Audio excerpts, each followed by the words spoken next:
भारतीय सेना प्रमुख जनरल उपेंद्र द्विवेदी ने मंगलवार को कहा कि भारत को अब रॉकेट मिसाइल फोर्स की आवश्यकता है। उन्होंने स्पष्ट किया कि देश को ऐसी ताकत चाहिए जिसमें रॉकेट और मिसाइल दोनों की क्षमताएं शामिल हों। चीन और पाकिस्तान पहले ही इस तरह की फोर्स का गठन कर चुके हैं।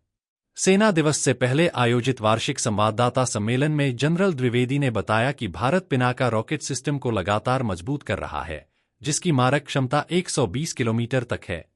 इसके अलावा प्रलय सहित अन्य रॉकेट और मिसाइल प्रणालियों पर भी तेजी से काम चल रहा है।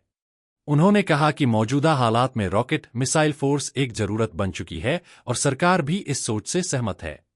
अब यह तय किया जाना है कि यह फोर्स सेना के भीतर रहेगी या सीधे रक्षा मंत्रालय के अधीन होगी। सेना प्रमुख ने बताया कि ऑपरेशन सिंदूर के बाद सेना की तैयारियों में कई अहम बदलाव किए गए हैं। हाल ही में सेना की मारक क्षमता बढ़ाने के लिए इंटीग्रेटेड बैटल ग्रुप के गठन को मंजूरी दी गई है।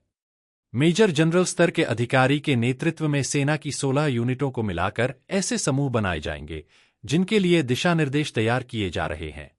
उन्होंने यह भी बताया कि भविष्य की युद्ध आवश्यकताओं को ध्यान में रखते हुए भैरव, शक्तिमान, दिव्यास्त्र और रुद्र ब्रिगेड जैसी इकाइयों के गठन की प्रक्रिया चल रही है। साथ ही ट्रेनिंग कमांड का विस्तार किया जा रहा है और सैनिकों की तैनाती में भी बदलाव किए गए हैं।